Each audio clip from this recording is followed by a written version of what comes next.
And we're live for episode 4 of the Couch Cricketer. Big shout out to all of our fans. It's been a whirlwind of a couple of days with lots and lots of episodes going out. Well, this is episode 4. I'd also like to welcome my co-host, newly named Dada by Satish G, to the show tonight. So, what a day! A pretty decent day of cricket. I would say golden opportunity lost. You know, it's interesting, Satish. Reading a couple of articles today, and everybody's kind of hating on how England performed today. I think there's a lot of people saying, "Oh, that." I don't know. I kind of think, first of all, you know, I think it was one of our very first, or was it second episode when I was complaining about the use of the word intent to describe how a batsman goes out there or how a cricketer goes out there and played. I think today the English players showed intent way more than they did in the third test. And maybe I'm looking at it glass half full type perspective, right? I think there's a bunch of positives for them to take away. Yeah, I don't know. I mean, through the day, I was thinking. I mean, even yesterday on the show, we were saying, you know, power score is probably 200 to 250. Perhaps, I mean, today you were saying that, but perhaps the power score is maybe 350 on this wicket. But I don't know. I think we got to look at some of the positives. We had some great starts from the English batsmen. Ben Stokes, it was interesting on one of the articles, he said he was obviously he was frustrated that he got out, but more than anything, he tried so hard for 2.5 hours to not to pick the ball right. Yeah. And he did not want to get out to a straight ball, but at the end he ended up getting out to a straight ball, right? 4 batsmen with decent starts. I think Ollie Pope showed some great character today. Yeah, I mean, strike rate wasn't great, but he did well. Same with Dan Lawrence. I think it was a great call, dropping Jofra, bringing in another batsman to strengthen the attack, the batting lineup at least. What do you think? I think 350 was too far, but I think when you get those starts, I think you need to go on and get a bit more. And as we discussed yesterday, most of the demons were in the head. They literally gone in, think would happen, and then it's a straight ball. Just as in the non-spinning spinner's ball is the one that seems to be getting the point I'm making is, again, yes, this is going to be a longish test match, but I think 250 they should have just dragged on someone.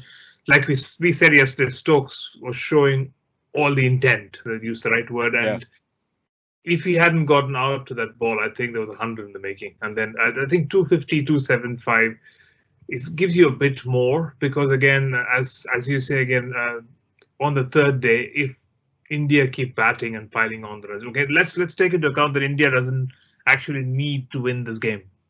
Again, they will already take the series. They're already in the final almost, unless something completely crazy happens. So again, if they bat out, if they score about 400, and then England bat again, that 50 runs that were not scored would probably be a huge difference, because the ball is going to spin on the fourth day.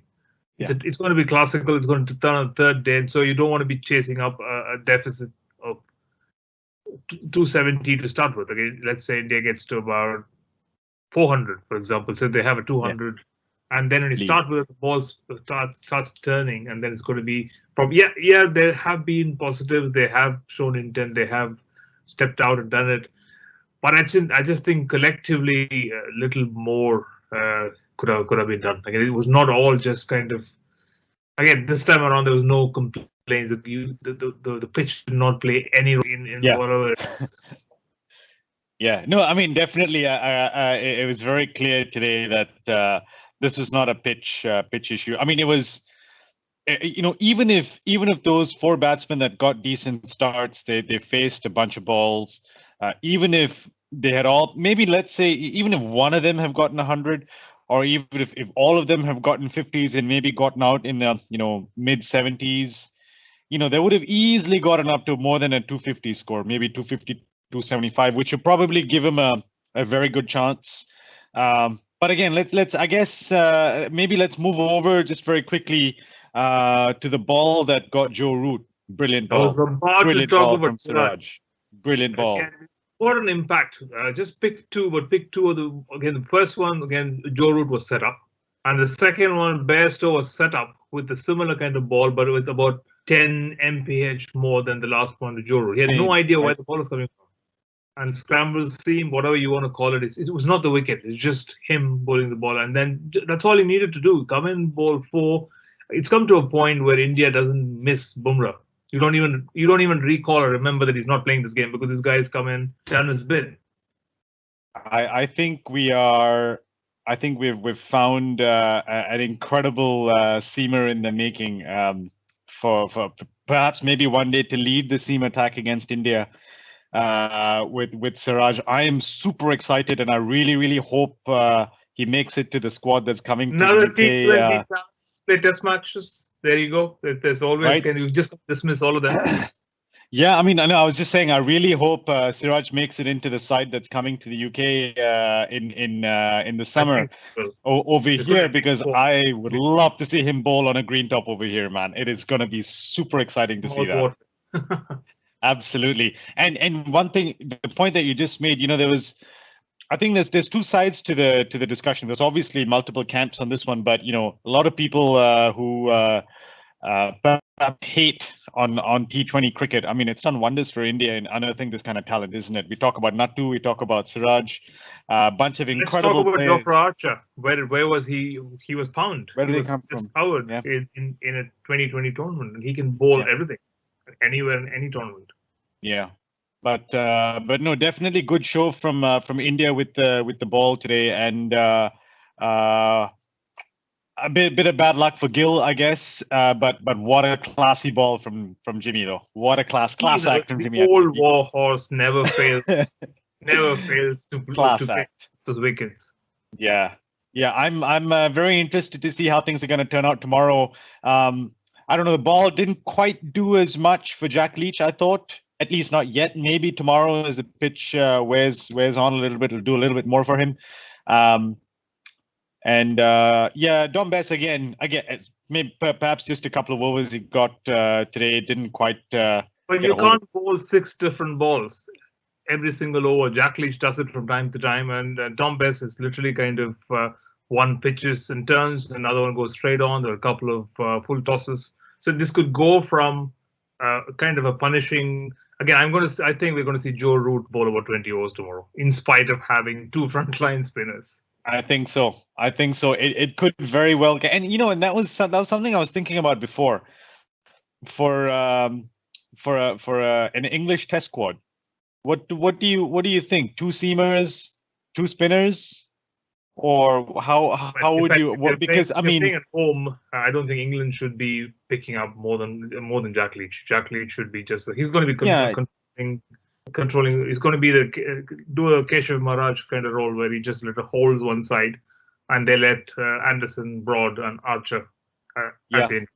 And Stokes come in as well as required, and of course Joe Root for spin every now and again if you want to change things up. And I think that's a perfect squad. But I tell you what, I do like Dan Lawrence at number 7. I love it. That is a great position for him to come in. Again, unlucky today, but I think there's a real potential there to have him come in. It was a strong middle order, is what I was thinking today as well. You got Ben Stokes, Ollie Pope, Folkes. Again, if Folkes could have done a lot more. I mean, if Folkes had gotten at least a good 20 or 30 on the board, again, the game would have been completely. I think that's where Butler makes sense. You need a wicketkeeper to bat in the first 6. You need an aggressive option. Yeah. Good. Again, do you want to kind of weigh against good, outstanding keeping and okay batting, or just outstanding batting and okay keeping? But it's a fine balance. Yeah. India's day, definitely. And looking forward to what comes out tomorrow. India will bat out the day, I guess. I mean, theoretically they should bat out the day tomorrow. At least get to a total of say, if they can get to 400 by day 3, great.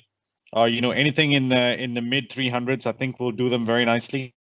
Yeah. Competitive total, and put England into bat towards the end of day 3, I suppose. But you never know. Let's see what happens tomorrow with maybe Jack Leach has got some tricks.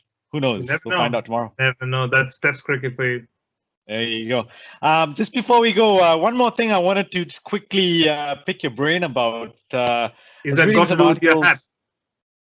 Perhaps. Just for the record, I am not South African. I just really like watching South African cricket. You have to tell us and where you're that's- from, though. that's for our viewers, our subscribers to guess. But no, yes, it does have something to do with South Africa. Looks like they're debating whether or not to dock some points for Australia for cancelling their tour of South Africa. Very contentious topic at the moment, but just what are your thoughts? There should be, I don't know about docking points, but there needs to be some monetary or financial repercussions for this because, yeah, South African board is the South African board. It needs the cricket, and then they've organized tournaments. If you can go from a bubble to a bubble and you're going to arrive at a bubble and work within a bubble, again, I don't know where the problem comes from. But again, there's also the South African variant of the COVID. Lots of things come into effect. I do get it, but the point is there should be something that compensates South Africa for losing out on what would have been their best cricket series of the entire year. Of It's course. basically what it is. And then probably South Africa has never been the best hunting ground for the Aussies. So maybe they don't want to go there again. You never know. I have a suspicion that India rattled them big time in the last couple of tests, especially the third one. I mean, they were so sure that the Gava was their ground, and being facing that kind of defeat, perhaps it's thrown some, let's say, some spanners in the works in the Australian camp, and they just probably weren't in the right mind frame or the headspace to go and play a full series against South Africa. I don't know. Maybe that is. Maybe I'm looking forward to Rabada bowling and Steve Smith taking guard, and the competition, the contest is literally, it's kind of up there. It's Right. a loss. I think it's a loss of a fantastic series. Definitely, and Rabada and Anrich Notier. What about him, man? Seeing him, that would have been a hell of a contest to see him. Like, I mean, yeah, sure, we've seen it when he played for Delhi, right? Anrich played for Delhi, and Steve played for Rajasthan Royals, wasn't it? You've seen it in a T20, but in a test setting, that would have been something to watch. I think I'm kind of with you. I don't think points is the issue here. Probably more for the fans, really. Such a shame, two great cricketing sides, set for a challenge, and a bit disappointing, I think. And of course, I'm with you. I think South Africa should be compensated for the loss, or at least some kind of agreement between them to say, look, we'll play these games for another day, or postponing or something like that. But to cancel it, before a couple of weeks, that's just poor. That's really poor on Australia's part. But yeah, with that, I guess we'll come to the end of the show. Satish, as always, fantastic to debrief the day with you. Let's see what happens tomorrow. Looking forward to a good contest. Yeah, most definitely. Same time, same channel tomorrow. All right. Talk to you soon then, man. Bye. Bye.